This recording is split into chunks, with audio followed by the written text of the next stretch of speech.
au waende bure. Ndugu zangu ni wana Simba, sisi sio watu wa viwango hivyo.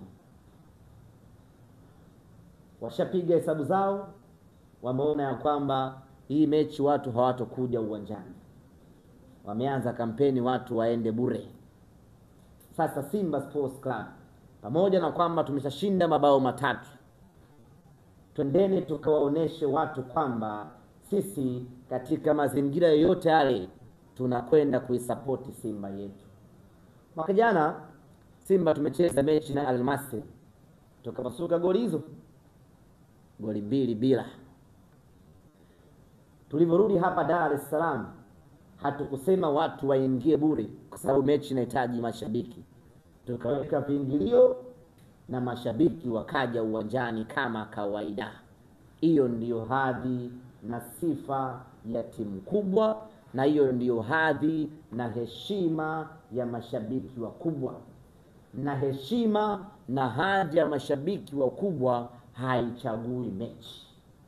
Kwa hiyo mechi hii tunatakiwa kwenda uwanjani kwa wingi wetu ule ule, kwa sababu huu ni mchezo ambao kwetu una thamani kubwa kweli kweli. Ndugu zanguni,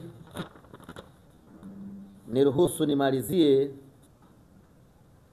kwa kusema ya kwamba mechi hii ya tarehe 26 ni mechi ya wanasimba kwenda kumuona halisi Dimitar Pantev.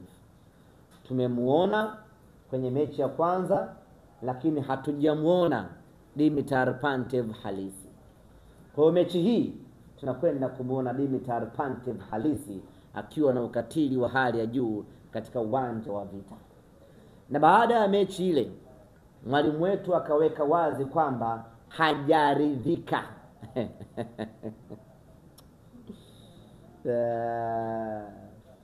Mwalimu akaweka wazi kwamba bado hajafurahishwa.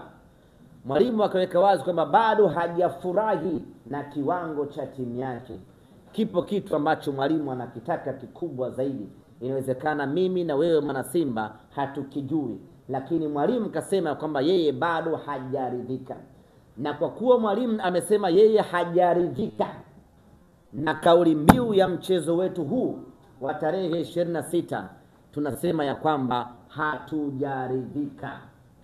Hatujaridhika wana Simba kwa magoli tuliyopata. Hatujaridhika wana Simba kwa ushindi tulioupata. Hatujaridhika